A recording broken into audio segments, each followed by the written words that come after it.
Oi, oi, oi, boa noite, boa noite, boa noite. Que alegria estarmos de volta. Que alegria poder receber você aqui. E hoje a gente vai ter um bate-papo muito especial com um convidado que já é da casa, que vocês amam ouvi-lo, Dr. Brás.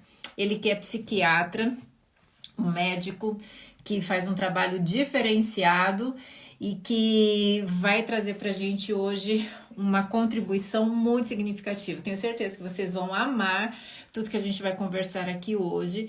Ele vai estar falando sobre alguns estudos científicos recentes que foram publicados, falando sobre que tipo de família, quais são as famílias que possuem sucesso na educação dos seus filhos, como que essa questão aí de família e de filhos. E ele já está aqui, deixa eu já enviar o convite para ele.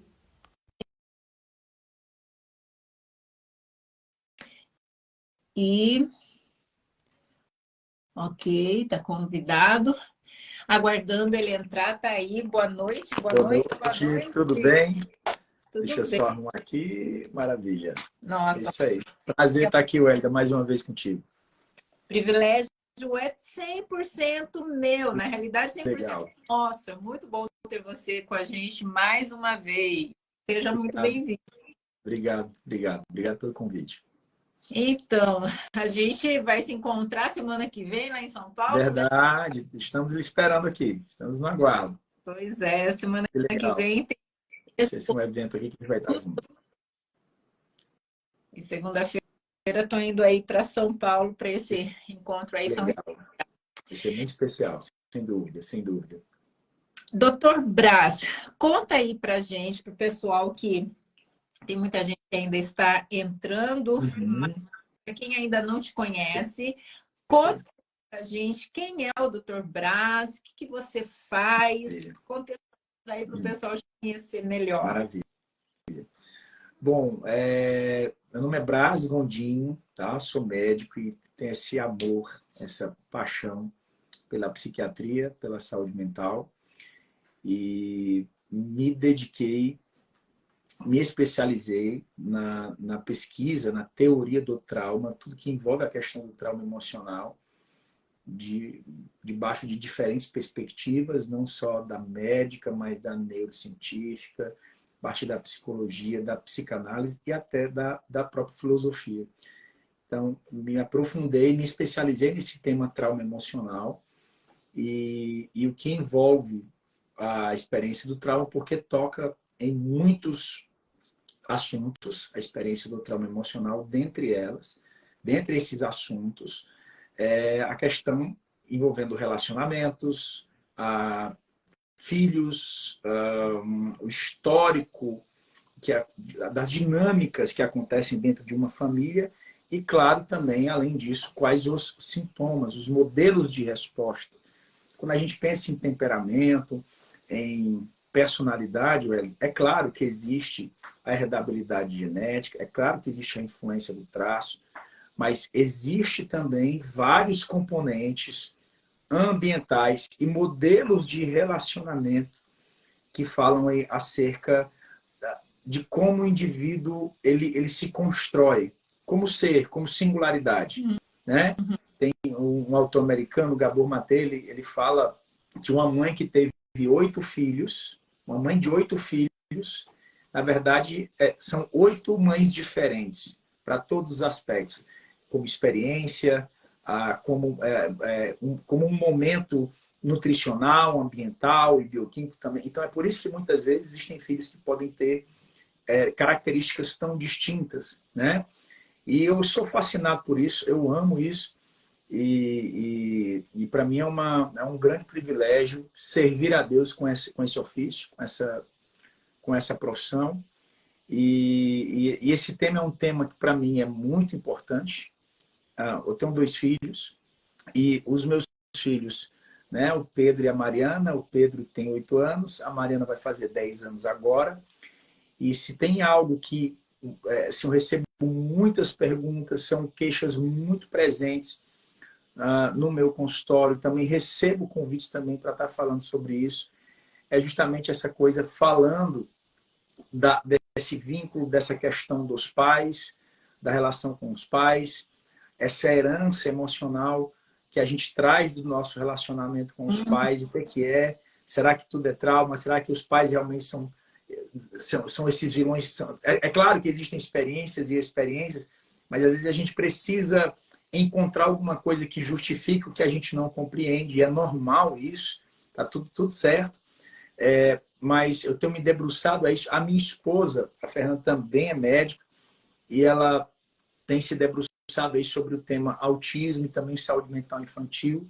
Começou na pediatria e hoje ela está exclusivamente no autismo e na saúde mental infantil. Então, esse é um tema dentro da nossa casa muito recorrente, muito presente. Sabe, Wélida, por exemplo, quando você pega doenças psicossomáticas, por exemplo, você pega uma fibromialgia, né? Pessoas que somatizam, assim, quando você observa, quando você vai estudar dentro da psiquiatria, por exemplo, esses sintomas somáticos, um perfil muito comum, é o que a gente vai conversar daqui a pouquinho, é justamente um perfil que a gente fala, a questão do apego, né? A questão do perfil do apego inseguro. Olha aqui, olha, eu estou dando spoiler já do que a gente vai falar, mas como um relacionamento, às vezes, ineficiente do ponto de vista afetivo com os pais, né? Dos pais para com os filhos, pode, inclusive, no futuro, ter uma relação com sintomas psicossomáticos, entende? Por causa dessa estrutura, desse mecanismo, da forma de experimentar o afeto posteriormente com as pessoas.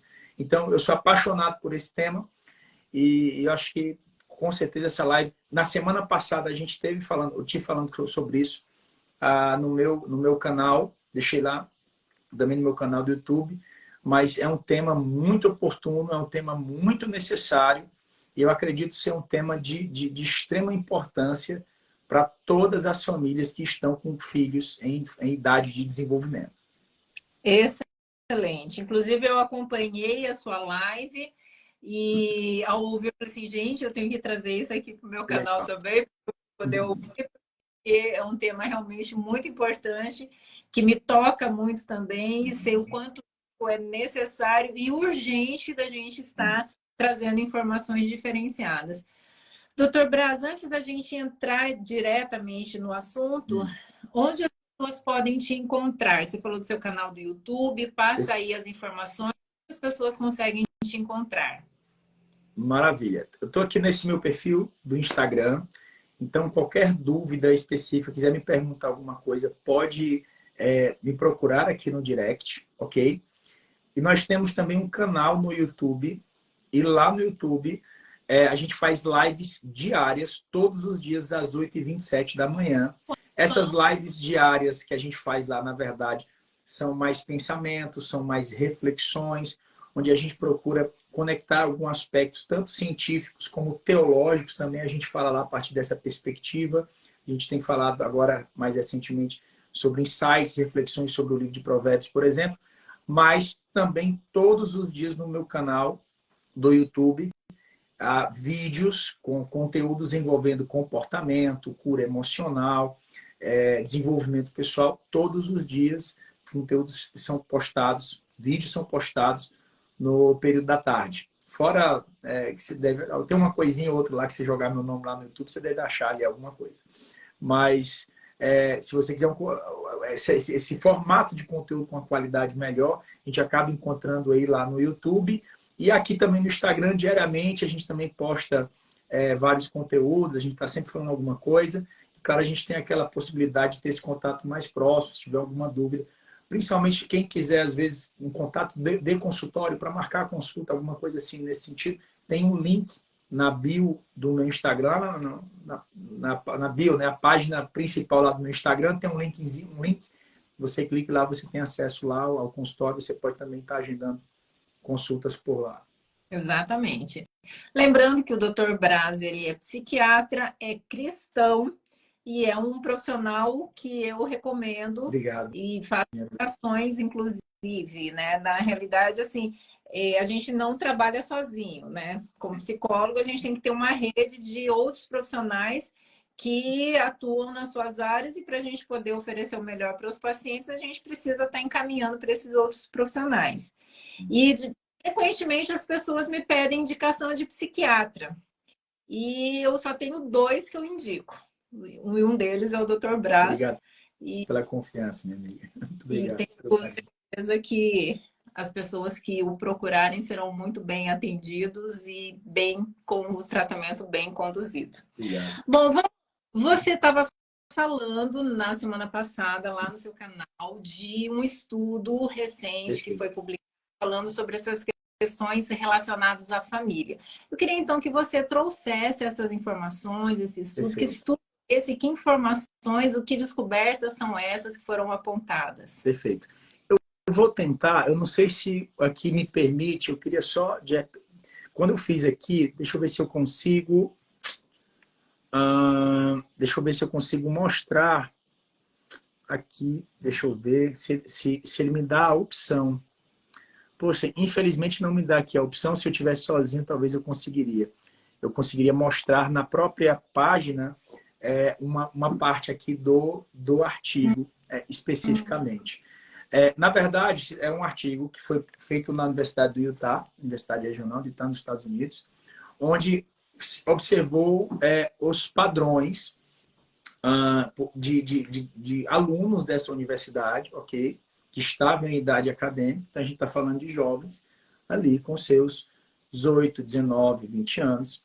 E eles observaram dois itens especificamente, ok? O primeiro deles era a maturidade e a vivência da prática cristã desses alunos. Quem eram os alunos que tinham uma melhor, digamos, uma espiritualidade cultivada, estabelecida, alunos que exerciam a sua fé em ambiente acadêmico, e também observaram a qualidade de recursos emocionais desses alunos, que tinham um acervo emocional mais bem desenvolvido. Eram jovens mais bem desenvolvidos. Estou chamando jovens, mas são adultos, né? De 18, 19, 20 anos de idade. Ok? Então, e aí alguns itens, alguns elementos foram observados dentro dessa perspectiva. O que foi achado dentro dessa amostragem? As características que eles tinham em comum, desses jovens que tinham essas características, ok? Que tinham tanto uma melhor qualidade emocional, qualidade de vida, um padrão emocional mais, né, adequado, ok? Se compreendiam como pessoas, digamos, bem resolvidas emocionalmente, e também pessoas que tinham uma boa qualidade no relacionamento delas com Deus, ok? E aí fizeram uma pesquisa para observar o que esses jovens tinham em comum. Qual era a história desses jovens, o que é que acontecia, quais eram os fatores que se relacionavam com esses resultados. E aí foi isso que esse estudo apontou, essas características que se apresentavam ali na grande maioria desses jovens. Isso me chamou muita atenção, ok? Basicamente foram duas características, dois pontos que coincidiam entre eles, dois pontos específicos que se apresentavam como marcadores ali desse resultado, ok? Posso falar já? Você Claro. alguma coisa? Então, a primeira característica, ok, que foi evidenciada nesses jovens, ok, tinha a ver, na verdade, com eles colocam a oração, mas não como tendo sido jovens que oraram mais durante a sua infância, somente isso. A questão não era essa. Na verdade, esses jovens, o que eles diziam era que eles observavam a vida de oração dos pais, certo? Mas não de uma forma ritualística, não de uma forma... eu até disse na semana passada que a criança, a linguagem dela nesse sentido, a espiritualidade da criança é muito ritualística. Papai do céu, obrigado por isso, obrigado por aquilo, porque a experiência emocional da criança não é verbalizada. Sim. Por isso que Por isso que os grandes dilemas emocionais nessa época da vida traumatizam, tem um impacto maior. Porque a gente chama de uma experiência pré-verbal. Então, quando a criança ela vai trabalhar a sua espiritualidade, na verdade, ela faz isso mais através da experiência dos próprios pais. Então, esse aspecto, esse item nessa resposta que ele fala acerca da oração, tem a ver com a maneira como aquelas crianças, ok, observavam os pais resolvendo os seus dilemas com a oração. Como os pais utilizavam a oração como uma resposta, digamos, situacional. Essa é a expressão que ele utiliza, ok? Tem as questões variadas relacionadas ao estresse, à cidade, a outras questões, organização, enfim, várias coisas, mas a percepção que aquela família tinha de Deus, mas o grande ponto era como aquelas famílias respondiam a todas essas questões, respondiam às suas situações com a oração. Então, eles falaram, foi assim, um dos principais resultados observados na qualidade da criação desses filhos e do resultado, né, desses filhos posteriormente, eles diziam, olha, a gente observava os nossos pais resolvendo seus conflitos, resolvendo suas situações com a oração. Isso me chamou muita atenção, Elida, como sendo pai, tá? E também como sendo cristão, porque quando a gente fala de oração, as pessoas elas procuram ou colocar dentro de uma bolha fechada especificamente, ou então elas tentam. A oração em si já é comprovada cientificamente os benefícios que ela traz em relação a diversos aspectos. Tá? Recentemente, inclusive, tem um colega lá do Hospital Adventista, um neurologista, recentemente do Hospital Adventista de Manaus, recentemente publicou um vídeo que foi bastante difundido, esse vídeo dele, mostrando os benefícios da oração no tratamento de pacientes, a relação neurofisiológica, a ação, né, da oração em áreas como córtex pré-frontal. Então, já é bem difundido isso no meio acadêmico, os benefícios da oração como uma ferramenta do neurodesenvolvimento, por que não dizer, certo? Então, esse item, para mim, em especial, me chamou muita atenção, ainda mais num período tão secular como que a gente vive hoje, que algumas terminologias, algumas expressões e alguns posicionamentos, muitas vezes, parecem ser alguma coisa assim que, até mesmo no meio acadêmico, são assuntos que a turma tem certa... tem que saber... Tem uma certa dificuldade para tocar nesses assuntos. E um outro ponto, que, aliás, mas essa dificuldade é deles, eu não tenho problema nenhum, tá, Wellington? Então, só para falar aqui pro pessoal. E um outro ponto que eu considero importante, Wellington, que ele fala aqui, é que uma outra característica muito importante foi o modelo, ok, do apego, né? E a questão da teoria do apego, né? Ela descreve esses modelos de relacionamento, ok? A questão, no caso, a mais da psicologia, você pode até, claro, também desenvolver e falar mais sobre isso, mas a questão do apego, mostrando principalmente a questão do apego seguro, claro, o apego como esse modelo onde futuramente, né, a gente vai aprender a externar as nossas necessidades em relação ao outro, a forma como a gente desenvolve o nosso afeto, a forma como a gente se relaciona, enfim, tudo é direcionado por essa noção de necessidade. Eu preciso de alguém para fazer tudo. Ou então eu faço tudo sozinho. Ou então a gente, sabe, existem modelos diferentes relacionados ao apego. E aí o apego seguro, ou seja, pessoas que quando precisavam, o que caracteriza o apego seguro? Basicamente, ok? Quando eu sinto uma necessidade afetiva, uma necessidade relacional, eu não tenho problema nenhum em pedir, ou quando não há ninguém que possa me auxiliar, eu também não vou me desesperar porque eu preciso fazer determinada coisa sozinha. Eu sou uma pessoa emocionalmente, eu compreendo as disponibilidades dos outros, eu possuo essa autonomia e essa segurança emocional. Basicamente, claro, você pode falar também acerca disso, mas basicamente, quando nós falamos de apego seguro, nós estamos falando de pessoas que têm essa segurança e essa autonomia emocional. E qual foi as famílias que tiveram, então, esses maiores resultados? Número 1, essas famílias que deliberadamente a exposição que elas traziam com os filhos é a importância da oração na resolução dos seus dilemas pessoais. E número 2, famílias que desenvolviam nos seus filhos essa relação de apego seguro. Em outras palavras, eram pais disponíveis emocionalmente, eram pais que validavam as necessidades e as demandas emocionais dos seus filhos, eram pais que estavam presentes nos momentos em que essas crianças precisavam se regular emocionalmente. Tendo em vista esses 2 pontos, o que esse estudo aponta é que esse modelo de relacionamento familiar foi o que apresentou melhores resultados daqueles filhos posteriormente na vida adulta. E olha só que coisa interessante.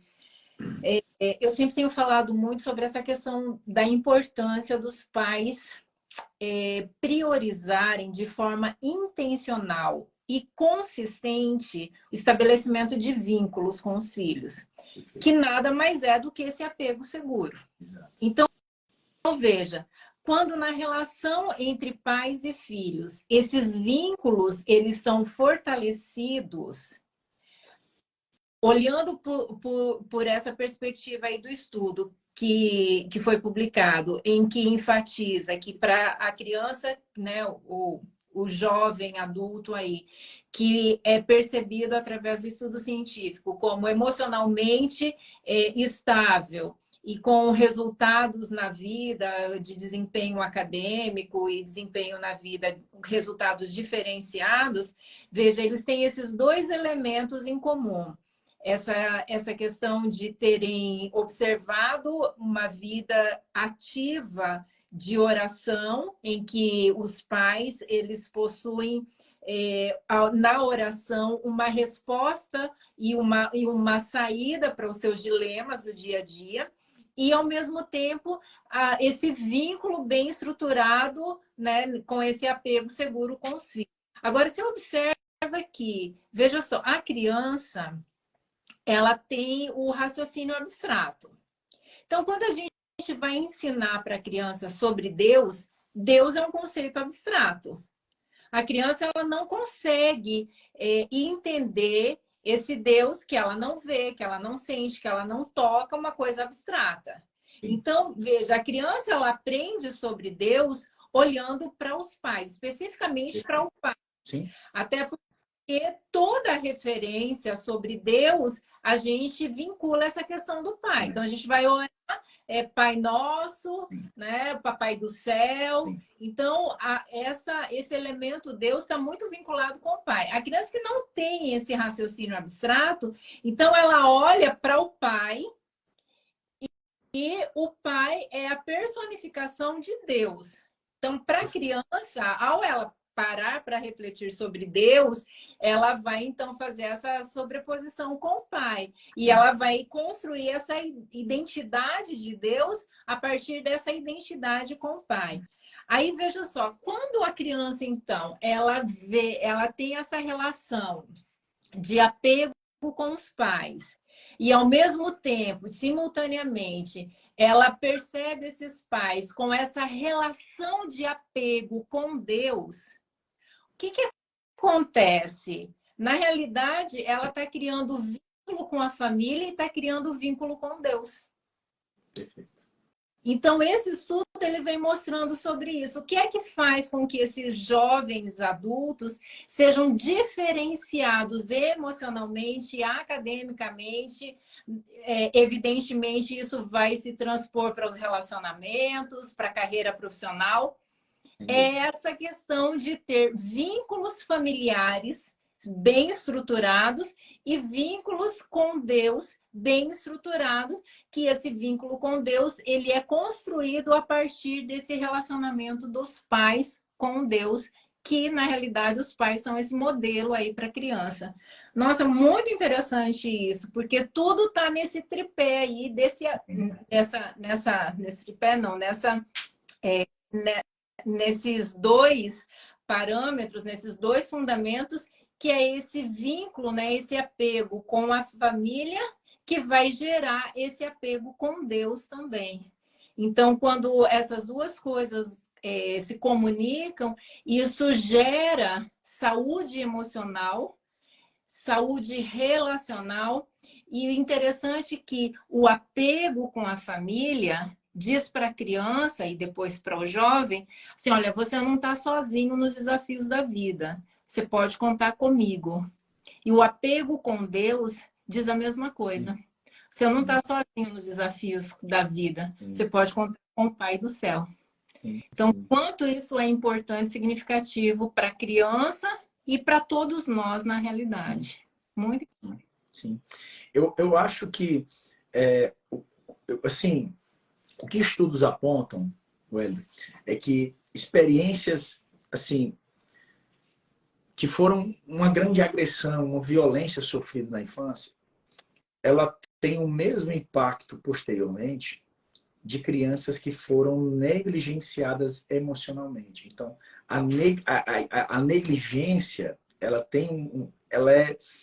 é terrível dentro dessa perspectiva. Então, a presença desses pais, a presença especificamente do pai, aqui eu quero chamar a atenção realmente dos homens, esse lugar que o homem ocupa, ela tem um papel muito importante, porque ela não só auxilia na formação desse senso de identidade, como também no controle dos impulsos. Nota, a gente está falando de uma época da vida onde você tem a liberdade, para quem quiser, dar ou não aí todos os domínios possíveis aos seus impulsos, ok? Existe uma autonomia, digamos, uma certa liberdade na vida adulta, que as pessoas fazem o que elas querem. O que mantém elas presas a esse senso de si, eu não digo, quer dizer, perdão por usar a palavra presa, mas na verdade o que mantém elas livres desses padrões externos de comportamento é a forma como ela se enxerga nessa figura do pai, nessa figura da mãe. O meu nome é Braz Gondim Lopes de Barros Neto. O meu avô é Braz Gondim Lopes de Barros. O nome do meu pai era Braz Gondim Lopes de Barros Júnior. Lá no meu bairro, Wélio, a gente, assim, todo mundo conhecia ali meu pai. A casa ainda hoje é uma das casas mais antigas do bairro. Tinha uma academia lá perto. E quando eu ia de férias na época da faculdade, os três a gente ia para academia. E aí, quando todo mundo via a gente assim, eles até brincavam, né? Eles diziam, Braz, aí os três tinham que ir para lá, tinham que ver. Né? Os três tinham que ouvir. Então, essa questão de se ver nesse vínculo, isso que você falou é uma coisa fantástica. Eu acho que a coisa mais importante de uma família é vínculo. Acho que a pior coisa que tem, e é uma coisa que infelizmente eu acabo ouvindo muito no consultório, é eu não me sinto parte, eu não me sinto incluído. Eu não sinto que eu faça parte dessa família, desse trabalho, desse relacionamento, dessa igreja, desse grupo de amigos. E aqui que essa estrutura de presença eu acho que é importante. Um ponto que eu considero necessário nessa construção de relacionamento e desenvolvimento dos filhos é a humanização dessa relação. O que é que eu quero dizer com isso? Quando esses pais, porque toda intimidade exige exposição, entende? Não tem como eu ser íntimo de alguém sem que aquela pessoa, de fato, eu não me exponha a ela, certo? Se eu sou íntimo, eu me exponho, ela sabe de detalhes de quem eu sou, de padrões do meu comportamento, do que eu gosto de fazer, do que eu não gosto, das minhas vulnerabilidades, das minhas virtudes, enfim. E eu acredito que quando um filho, uma filha, numa idade, né, de desenvolvimento, ela observa a figura humana desses pais na questão dessa humildade de dizer eu preciso de Deus dentro desse conceito e dizer, filho, eu também preciso ser um bom pai para você, dispor até essa necessidade de dizer, eu quero que você, sabe, tenha sucesso na sua vida. Eu quero que você saiba que não importa onde você for, eu sempre vou ser o seu pai. Essa casa sempre vai ser sua. Não importa o que aconteça, nós sempre estaremos do seu lado. E durante esse processo, a família crescer junto com essa ideia, eu acho que não existe nenhuma força política, ideológica, espiritual, nada nesse mundo que possa vencer uma família assim. Foi feito um estudo, não lembro agora se foi na Primeira ou na Segunda Guerra Mundial. E nessa época, época, os pais queriam mandar a esposa e os filhos pequenos para outros países, para a França, para outros países. E depois observaram os resultados disso. Então, Uhum. observaram os pais que mandaram a esposa com os filhos para longe do foco da guerra e os pais que ficaram com a família unida, mesmo diante das pressões e das questões da guerra. Moral da história. As famílias que permaneceram unidas, mesmo em tempos difíceis, elas tiveram melhores marcadores, digamos assim, para a época, tá? Elas tiveram um melhor desempenho, elas tiveram um melhor resultado, um senso de qualidade de vida mais positiva, apesar de todo o horror que eles sofreram juntos. Então, a criança, ela tem mais a ver com o senso de solidão, de ausência, ou seja, tem pai, mas é um pai ausente, tem uma mãe, mas é uma mãe ausente, está presente fisicamente, mas não presente em significado.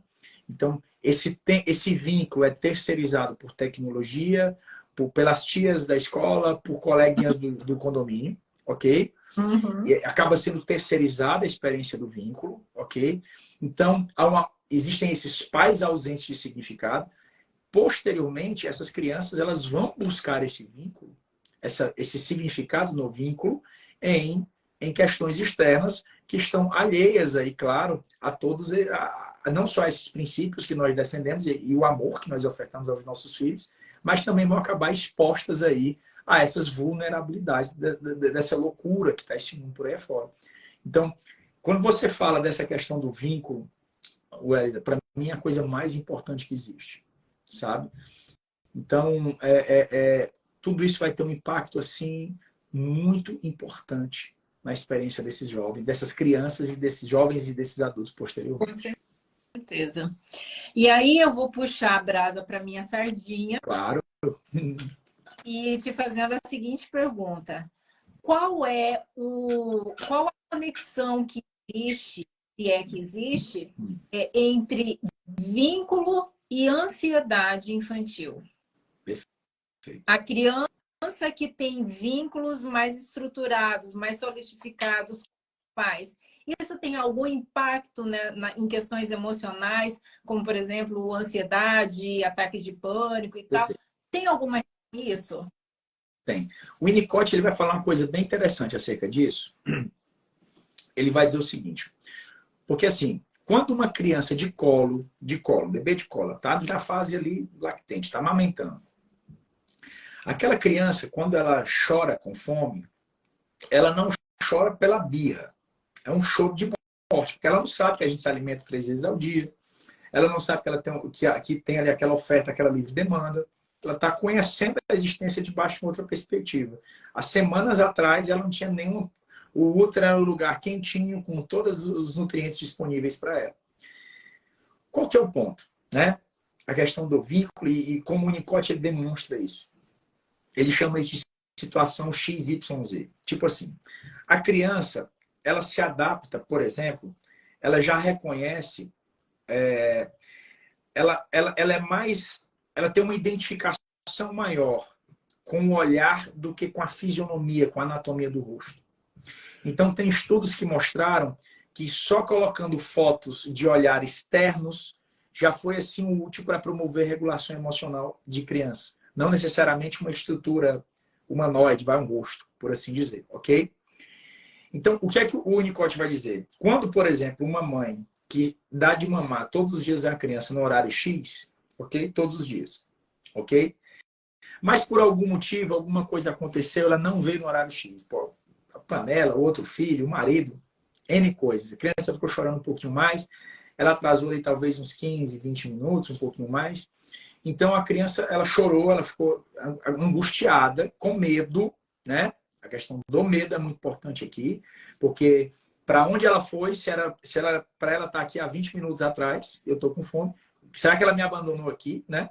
Será que ela foi embora e me deixou sozinha nesse berço, sozinha nesse berço? Ok? Então, a mãe volta nesse segundo horário, onde o Winnicott chama de Y. Aí ela fala, eu entendi. Então, a criança se adapta. Se ela não vem no X, ela vem no Y. Então, a criança ela começa a desenvolver um certo grau de tolerância, de flexibilidade, para entender que a sua mãe pode vir ela pode ter acesso nutricional, afetivo, segurança, tudo isso entre os horários X e Y. E qual que é o problema?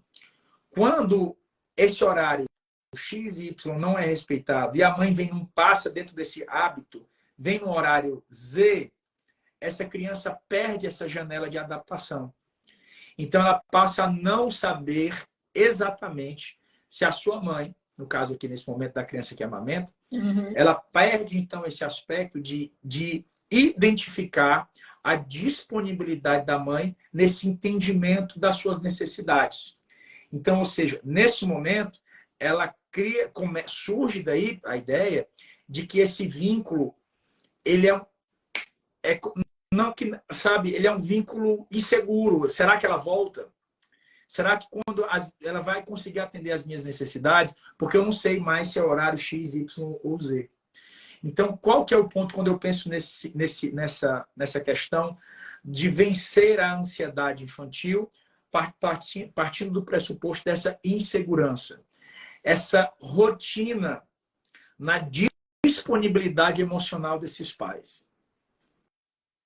Ok? Quando eu digo rotina na disponibilidade emocional desses pais, é ficar muito claro, ok? Que esses pais vão estar disponíveis, ok? Dentro de uma janela de tempo.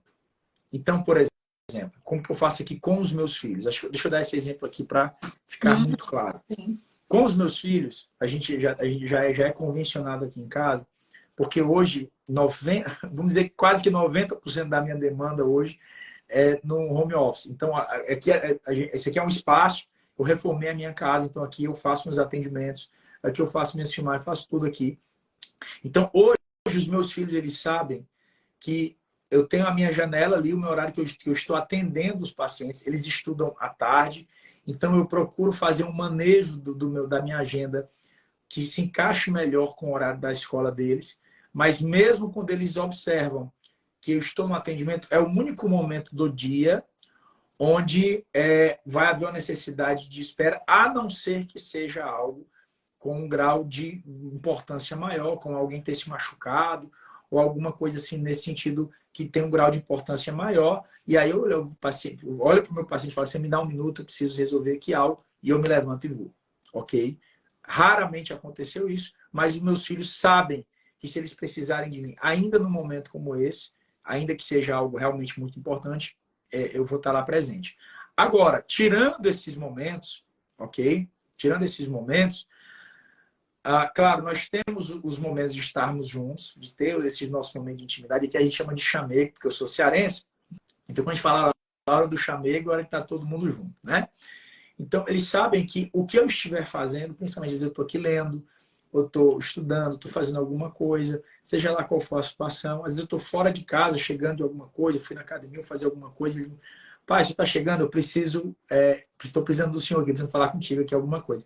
Então, é muito claro isso, é combinado essa disponibilidade, esse acesso emocional, essa ideia de saber, meus filhos, quando vocês precisarem de mim, vocês têm toda essa liberdade, vocês têm essa janela. Vocês sabem os momentos que, para mim, do X para o Y, pode atrasar esse almoço, né? Pode acontecer. Então, já estou avisando, não é, meu pai não gosta de mim, não. Essa janela do X para o Y existe. Então, eu tenho meu filho, papai precisa trabalhar, a mamãe precisa trabalhar, a mamãe às vezes precisa. Tem a vovó que tem que dar atenção para a vovó, tem questões. Então, esse espaço entre o X e o Y existe e a criança vai se adaptar a esse espaço. O problema, Wellington, é o Y. O problema é quando não existe esse padrão. Quando esses pais não priorizam esse tempo afetivo com os filhos. Então, qualquer coisa pode estender essa janela. Quando os filhos não têm esse entendimento, e é aqui que a Winnicott fala, inclusive, desse desenvolvimento da ansiedade, a partir disso, é justamente essa ausência de parâmetro de prioridade que os pais deixam de passar quando isso não é bem convencionado. Quando crianças não se sentem prioridade nessa experiência de vínculo, aí sim essa insegurança, esse medo e, claro, posteriormente sintomas como a própria ansiedade. Exatamente. E é muito interessante que hoje existe muito essa questão de, assim, porque ao estabelecer vínculos, está relacionado o elemento tempo. Perfeito. Você tem que disponibilizar um tempo em que, de fato, você esteja emocionalmente disponível para os seus filhos. Perfeito. E hoje tem muito forte o conceito de que o que importa é tempo de qualidade. E isso é uma verdade parcial, se é que existe verdade parcial ou se é uma mentira 100%. Porque, Uhum. veja, tempo de qualidade uma vez por ano não vai resolver. Uma vez a cada 6 meses, só no final de semana, uma vez a cada 15 dias. A criança, ela precisa de tempo de qualidade, claro, mas ela também precisa de tempo em quantidade. Então, ela tem que saber quando começa, quando termina, quando que ela tem essa nossa disponibilidade. E quando a gente, essa janela, né, da disponibilidade, isso é tão importante porque, assim, a criança, ela precisa de uma coisa materializada. E às vezes a gente fala assim, nossa, mas ele não sabe que eu estou aqui em casa o dia inteiro. Peraí, você está de corpo presente ou você está disponível emocionalmente para o filho? Então, não basta apenas eu estar ali, mas estar desconectado afetivamente e emocionalmente. A gente se preocupa tanto com conexão, né? Quando você viaja, quando você vai para um restaurante, quando você para qualquer lugar que você vai, a primeira coisa que você se preocupa tem Wi-Fi? Eu preciso estar conectado. E a nossa vida hoje gira em torno de conexão. Eu tenho que estar conectado. E está tudo certo. O problema é que a gente se preocupa tanto em estar conectado com o mundo e a gente não tem essa mesma intensidade de preocupação de estarmos conectados com as pessoas que são mais próximas a gente, com a nossa família. E se com os adultos isso já gera um impacto, imagine com a criança que ainda está com a sua formação em desenvolvimento. E aí onde vem essa questão da ansiedade, do medo, da insegurança, porque de fato eu posso contar com meu pai, eu posso contar com a minha mãe, de fato eles vão me amparar. Se eu tiver um problema, realmente eles vão estar disponíveis para mim. Então, essas questões elas são muito importantes e cada vez mais a gente vê o quanto isso tem se intensificado ultimamente e a gente tem visto um número absurdo de crianças e adolescentes com problemas emocionais, sendo crises de ansiedade e muitas vezes a gente não sabe, né, enquanto família, enquanto educadores, a escola, a gente recebe muito essa demanda.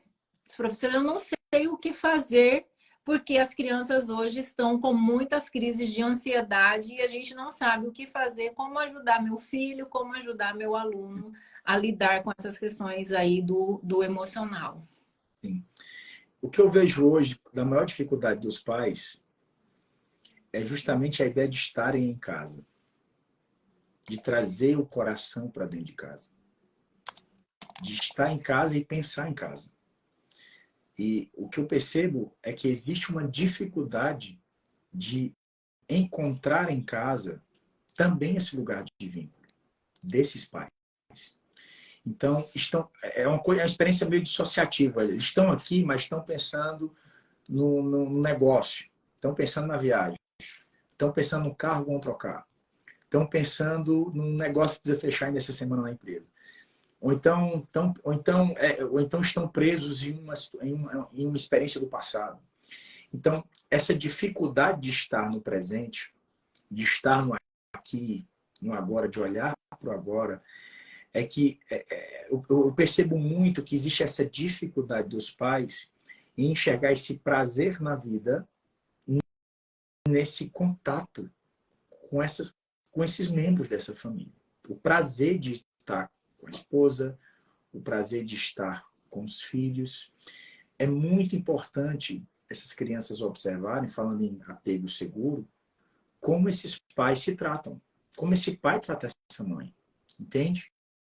Uhum. Porque se esse ambiente é hostil, certo? Se há um ambiente hostil dentro desse contexto, ok? Para onde que essas crianças vão? Qual que é o grande ponto? Para onde que essas crianças vão encontrar essa regulação emocional? Entende? Então, quando é algo muito importante, é como essas crianças observarem o relacionamento. Então, quando a gente pensa na qualidade, quando a gente pensa em modelos bem desenvolvidos, sabe, com um bom acervo, ok, emocional dessas crianças, o que a gente precisa pensar é em toda essa linguagem que não é verbal. Né? Eu falei no início que as crianças, elas, como você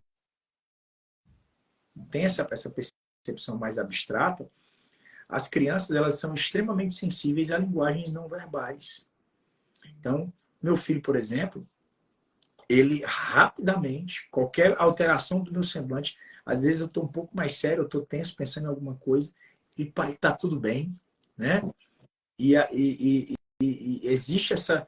Não, filho, está tudo bem. Então, aquela questão da regulação emocional, né?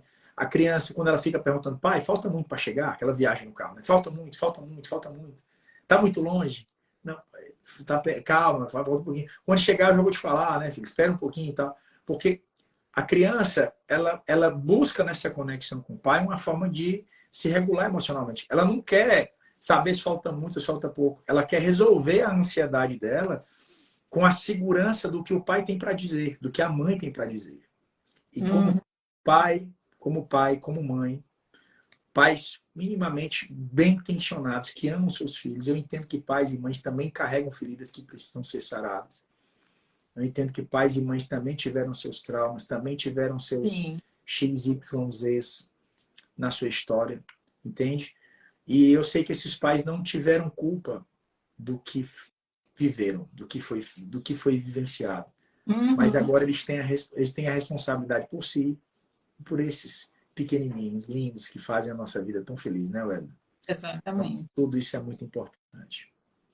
E aí eu quero então aproveitar para convidar todo mundo para a semana que vem. Eu vou começar uma jornada sobre ansiedade infantil. Ah, que legal, Weda. E quando eu vi Muito a live na semana passada, eu falei assim, eu tenho que trazer ele que legal, porque vai assim ser que um legal. momento de preparo para o que a gente vai viver na semana que vem. Começo na segunda-feira, segunda, terça e quarta. Vou estar lá em São Paulo. Me mande a chamada da postagem que eu vou divulgar também no meu perfil. Com certeza vai ser de muita importância para essas famílias. Não tenho dúvida. E a gente vai trabalhar essa questão. Como que nós, enquanto pais, enquanto professores, enquanto educadores, Legal. podemos ensinar, podemos vivenciar de forma eficaz, efetiva, esse aspecto de oferecer alfabetização emocional aos nossos filhos, regulação emocional, como a gente pode ajudar os nossos filhos a lidarem com os desafios emocionais, o que fazer na hora da crise de ansiedade. Me chamou muita atenção, doutor. Há uns 20 dias atrás, eu estava conversando com um amigo e ele estava relatando que a filha adolescente teve uma crise de ansiedade. E aí ele falou assim, minha esposa entrou no banheiro, a filha estava sentada no chão, de roupa e tudo, debaixo do chuveiro, chuveiro ligado, no meio de uma crise de ansiedade. E a gente ficou apavorado, porque a gente não sabia o que fazer para ajudar a filha. E isso tem se tornado cada vez mais recorrente. E isso tem acontecido dentro de casa, isso tem acontecido na escola, as crianças tendo crises de ansiedade e a escola não sabe como fazer, o professor fica apavorado, o que eu faço agora com essa criança, como que eu ajudo esse adolescente. Nas igrejas também, outro dia eu cheguei numa igreja e um líder, ela falou assim, ai, Wélida, que bom que você chegou, porque tem uma menina aqui, uma adolescente, está tendo uma crise de ansiedade aqui, a gente não sabe o que fazer. E isso na porta da igreja. Eu catei a menina, levei lá para o fundo e fui trabalhando com ela para tirá-la dessa crise de ansiedade. E existem algumas manobras que a gente pode fazer para estar ajudando a criança, o adolescente naquele momento, mas principalmente enquanto pais, enquanto líderes, o que a gente pode construir para que esse emocional dos nossos filhos, das nossas crianças, eles se fortaleçam para que eles tenham uma vida mais emocionalmente estruturada. E a proposta dessa jornada da semana que vem é exatamente isso. Parabéns, parabéns, minha amiga. Super oportuna, necessária. Te desejo todo o sucesso do mundo. Me manda o post. Quando você fizer a chamada, eu vou ter prazer em divulgar. Eu quero assistir e vai ser, sem dúvida, um sucesso. Vai ser uma benção. E eu quero te agradecer mais uma vez por você ter dedicado seu tempo tão importante, tão estar aqui com a gente, compartilhando sempre conteúdos tão ricos, tão necessários, tão atuais e tão seguros. Eu sempre digo que a internet ela divulga muitas informações e nem todas as informações elas são seguras.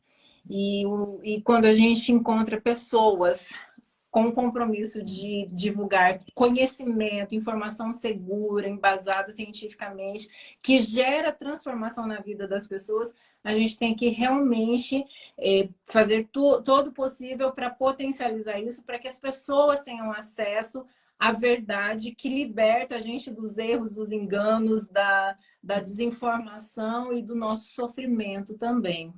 Então, quero te agradecer por você ter se permitido fazer desenvolver esse trabalho que você faz tão lindo nas redes sociais, Obrigado. Com seus pacientes também, na TV, né? Te conhecer na TV. Obrigado. E realmente tem sido um instrumento nas mãos de Deus para levar informação científica para as pessoas que precisam tanto. Parabéns pelo seu trabalho, Obrigado. que na verdade é um ministério, não apenas um. Obrigado, doutora. Eu te agradeço muito. Para mim é muito bom falar sobre isso. Conte sempre com a gente. E é isso aí, vamos para cima. Vamos fazer isso que Deus nos confiou com tanto amor, né? E eu queria dizer aos pais que os melhores pais não são os perfeitos, são os presentes. Os melhores pais não são os perfeitos, tá? Por pior que você se sinta como pai, por pior que como você que se sinta como mãe, esteja lá. Porque o seu filho não sabe se você é o pior, se você é o melhor. Ele só tem você. Então, para eles, você é o melhor do mundo. Porque não tem outro. Entende? Então, essa presença, ela vai ter um poder extraordinário. Ok? E outra coisa, tem uma frase do Larry Ribeiro que eu gosto muito. Ele diz assim, que a gente aprende a ser pai com o erro dos filhos. A gente não nasceu sabendo de tudo. Eu não nasci, meu Deus. Tem muita coisa que eu aprendi, que ainda estou aprendendo. Né? E nós vamos continuar aprendendo enquanto pais. Né? Enquanto meu avô dizia uma frase assim, enquanto comer do meu feijão, apanha na bainha do meu facão. É uma coisa meio nordestina, mas assim, uma coisa meio, né? Velha guarda, raiz, né? Mas está querendo dizer o quê? Né?